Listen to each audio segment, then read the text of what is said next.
Hello everyone, welcome to Edufy. आज हम लोग समांतर श्रेणी से रिलेटेड कुछ प्रश्नों को हल करने वाले हैं। इन प्रश्नों में बोला गया है कि किसी अनुक्रम का nवां पद निम्न प्रकार से परिभाषित है, इसके प्रथम 4 पद ज्ञात कीजिए। तो यहाँ पर 3 प्रश्न को मैंने लिया है।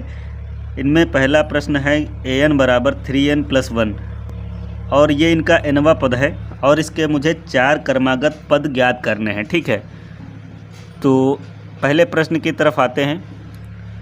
इस प्रश्न में मैं n की वैल्यू क्रमशः 1, 2, 3 और 4 रखूँगा तो मुझे चारों पद मिल जाएंगे। तो मैं लिखूँगा n बराबर 1 रखने पर।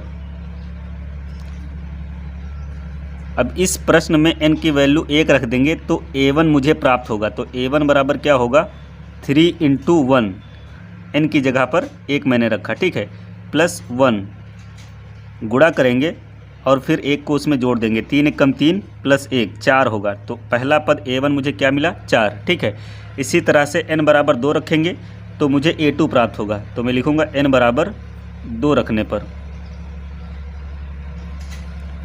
तो a2 बराबर क्या हो जाएगा, 3 × n की जगह पर 2 रखेंगे +1। ठीक है, तो a2 बराबर 3 दूनी 6 और 1 ये 7, तो मुझे a2 प्राप्त हुआ। अब इसी समीकरण में n की वैल्यू 3 रखेंगे तो मुझे a3 मिलेगा। तो मैं लिखूँगा n बराबर 3 रखने पर। तो a3 बराबर क्या होगा, 3 × 3 +1, a3 क्या मुझे मिलेगा, 3 × 3 9 और 1 10। ठीक है, तो मुझे ये a3 प्राप्त हुआ। इसी तरह से n बराबर अगर मैं 4 रखूँगा तो मुझे a4 प्राप्त होगा। तो मैं लिखूँगा n बराबर 4 रखने पर।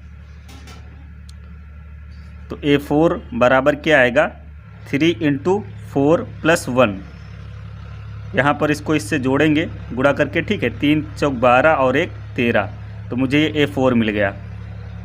तो यहाँ पर जो nवां पद दिया हुआ था an बराबर 3n+1, मैंने इनमें n की वैल्यू 1, 2, 3 और 4 रख कर इनके 4 क्रमागत पद मैंने ज्ञात कर लिए हैं। ठीक है, इसी तरह से ये क्वेश्चन भी लगाया जाएगा। यहाँ पर n की वैल्यू 1 रखेंगे तो मैं लिखूँगा n बराबर 1 यहाँ पर रखा जाएगा। ठीक है, तो a1 क्या मुझे मिलेगा, n की जगह पर 1 आएगा +1/1। ठीक है, तो a1 बराबर 1 और ये +1/1 है तो यहाँ पर 1 ही होगा। ठीक है, तो a1 क्या मुझे मिलेगा, 2। ठीक है, अब यहाँ पर n बराबर 2 रखेंगे दोबारा तो मुझे a2 प्राप्त होगा। यहाँ पर n की जगह पर 2 रखेंगे +1/2, n की जगह पर 2 रखने पर। ठीक है, तो a2 क्या होगा, 2 दूनी 4, 4 और 1 5, 5/2। ठीक है, अब n बराबर 3 रखेंगे तो 3 रखने पर a3 मुझे मिलेगा। a3 बराबर n की जगह पर 3 रखेंगे +1/n की जगह पर फिर से 3 रखेंगे तो a3 क्या आएगा, 3 × 9 और ये 1 10, 10/3। ठीक है, इसी तरह n बराबर 4 रखने पर मुझे a4 की वैल्यू पता चल जाएगी। n बराबर 4 जब रखूँगा तो a4 बराबर क्या आएगा, n की जगह पर यहाँ 4 रखेंगे, 4 + 1 फिर से 4 रखेंगे। ठीक है, तो a4 बराबर क्या आएगा, 4 × 4 16 और 1 17, 17/4, तो ये a4 की वैल्यू हो गई। इसी तरह ये क्वेश्चन भी लगाया जाएगा। n की वैल्यू 1, 2 और 3 और 4 रखने पर मुझे a1, a2, a3, a4 की वैल्यू मिल जाएगी। तो मैं रखूँगा n बराबर 1। तो a1 बराबर क्या होगा, 3, n की जगह पर 1 रखेंगे। ठीक है, a1 मुझे मिलेगा, यहाँ पर 3 की घात 1 है तो यहाँ पर 3 की घात 1 होने पर ये 3 हो जाएगा। ठीक है, n बराबर अब यहाँ पर 2 रखा जाएगा तो मुझे a2 मिलेगा। a2 बराबर 3, n की जगह पर 2 रखेंगे।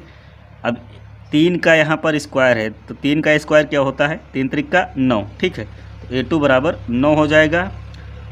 अब इसी समीकरण में n की जगह पर 3 रखना है जिससे कि मुझे तीसरा पद मिल जाए। ठीक है, तो a3 क्या होगा, 3, यहाँ पर 3 की पावर n है तो n की जगह पर 3 रखेंगे तो a3 बराबर मिलेगा 3 × 9 = 27। 3 बार 3 का आपस में गुणा करेंगे तो ये 27 हो जाएगा।